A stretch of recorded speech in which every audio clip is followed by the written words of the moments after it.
In this video, I'm going to teach you how to create wealth investing in real estate. And that is my wheelhouse. That's how I became a millionaire. So stay tuned. So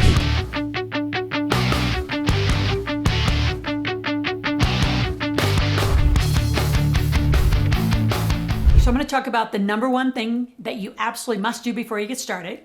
I'm going to talk about the difference between HGTV and real life scenarios. Also going to talk about the most overlooked strategies that almost everyone does, and then a process to replicate and duplicate. So I call it R&D, replicate and duplicate as fast as you can. So let's start with the most overlooked strategy. So the number one thing you have to do that a lot of people don't do, they emotionally get into real estate. I'm going to tell you got to run the numbers. And some of you say, well, that's obvious. Is it? So I have at the end a great gift. It's about my systems that I've created and has some calculators. So what are your numbers? Like from the basics, let's just talk kind of common sense. Are you getting into real estate because you need like depreciation schedules from a numbers perspective? Do you need tax advantages? So those of you that have higher income, the only way you get to reduce a lot of that is by depreciation schedules. That's through real estate, aviation. You can do that through gas and oil. You can do it through water and mineral rights. There's other ways to do it. But a lot of people get into real estate because it's kind of the emotional thing to do. And right now it is hot. Hot is a seller's market. And I'm going to call it a creative market.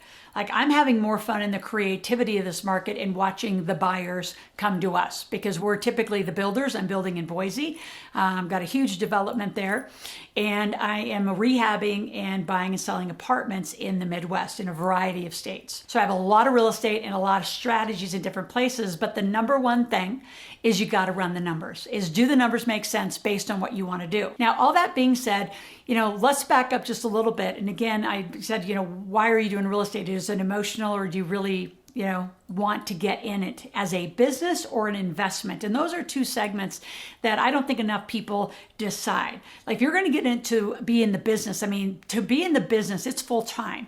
Not that you're an agent or a broker, that's traditional. I'm talking about you're the one that's going to buy and do all the fix and flips. I have a client right now, several clients, a lot of clients in the Midwest that are actually putting crews together and they're going to run the business of fixing and flipping real estate, doing some buy and hold inside that strategy. So are you in the business or are you just looking for investments? Those are two very different number sets that you want to run. I used to be in the business. When I became a millionaire, I was in the business. I would day in, day out, would buy real estate across the country with lots of partners. I was deep in the business. Thank God got out by 2008 was clearly out, and ever since really been an investor. So when I say I'm into a lot of different markets, I'm a partner, but I'm an investor. I'm not the one swinging hammers. I'm not the one running crews. I'm not there in the streets. So I think that's just something of a perspective that not enough people talk about is how do you want to be in this business or investments called real estate, and then run the numbers. Do you want cash flow or do you want appreciation? Obviously, if you're in business, you're going to need the cash flow because you got to pay your bills, you got to pay your subs, you got to pay employees, however you're going to set that up. But as an investment, there's a lot of opportunity zones. I'm going to speak to that because it's just such a golden ticket right now for a lot of people. But those are going to be big appreciation plays once the actual property is built, because a lot of projects are land in opportunity zones. In the beginning, those are going to be appreciation. I have a lot of clients who are just doing land for RV parks, land for cannabis, land for storage, land for whatever it is you want. So again, strategy and numbers are critical at this point of deciding how you're going to enter into the real estate market. And the real answer over time is that you want appreciation and cash flow. What do you really need? So you got to look at your P&Ls and your balance sheets. You got to look at your own numbers. If you have a high income job, probably an appreciation move for an investment property would be a better play because you really don't need any extra cash flow. Your job is actually handling that cash flow. So strategy, run the numbers. What are you really looking for? What do you want? And then let's narrow it down. Even within, that business versus investment, are you going to do fix and flips? I love fix and flips for beginners and people first in. It's very obvious. You're going to buy a property that has a huge value upside. You're going to put the money in. It's either your money or you get hard money loans. You can also get money from self-directed IRAs. A lot of people forget that one. And you can get money from lending from your 401k. So with that money, a fix and flip is obvious. There's a lot of real estate gurus who are going to tell you that wholesaling is the first way. Let me tell you why I don't agree with wholesaling as the first way. Number one, you're a beginner. And so what wholesaling assumes is that you're going to find a property, right? You're going to find a seller, and then you're going to find a buyer, and you're going to magically have the skills and knowledge to put that transaction together at a title company and come to close on a day. More sophisticated people do it that actually have been in the industry. They can find buyers and sellers and put them together all day long and do that wholesale strategy. I don't see how that's a beginner strategy, but if you're liking it and you're going to do it, good luck. I like fixing, flipping, and if you have money, what I really like is you being the bank. I like you to stay in a debt position, meaning you're going to be the bank. Now, if you want to really get in farther, be the bank and be active. Like, go on site, see the projects, understand the analysis, really be in that whole environment of learning. I know that's when I became a millionaire in real estate. I was living in Sausalito, California, and I got pregnant with my son, and I got serious. I had 9 months to be a millionaire. So I was well on my way in other areas of the formula of becoming a millionaire, but not in the investing side. So I picked a mentor, paid him a bunch of money. He said, meet me in Oklahoma City, which then became my millionaire market. And he taught me how to structure deals, raise capital. I was very close to the projects. I was close to picking the supplies, the materials, the contractors, very, very close. So depends how you start, you know, how you want to really get into real estate and having real estate be your wealth vehicle. There's so many ways. It's phenomenal. Now, let's talk and to the next level of due diligence.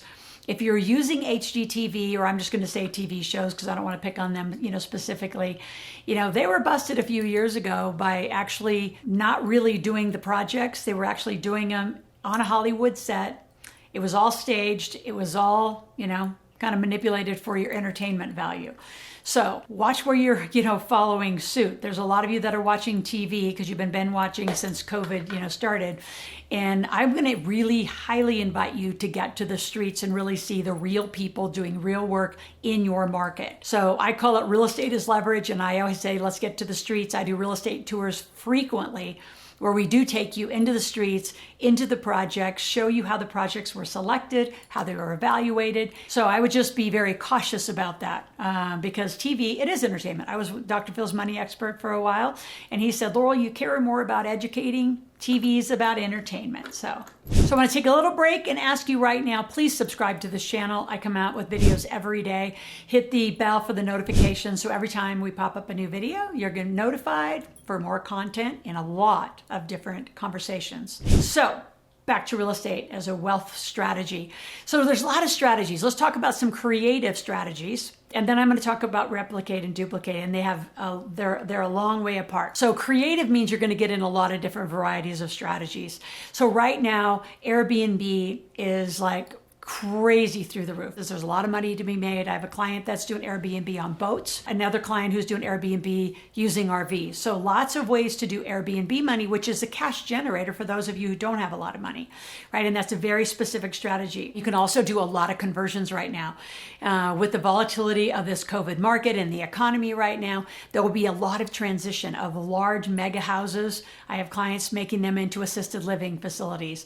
I have golf courses turning to 55 and older active living areas. I have clients doing tiny homes, right? I just thought of that one. I've thought of that one for a while, where they're actually coming in building like 1,000, 1,200, 1,500 square feet tiny homes for those, you know, people that are, you know, kids are gone, right? They just want a cool tiny house somewhere and in private neighborhoods. So a lot of transition. Strip malls are getting moved over to assisted living. My favorite is college campuses, small community colleges. I have 2 clients, 2 different areas of the country that are going to be converting. They're working on the zoning now, but converting community colleges into active 55 and older assisted living facilities. That done right, massive cash flow in that. So how do you replicate and duplicate? Because that's different than the creativity I'm talking about. So the creativity is about thinking widely, thinking differently about the strategy that's right for you. But then once you pick it, you gotta narrow in. You gotta replicate and duplicate. I always say you can't systemize what you're customizing,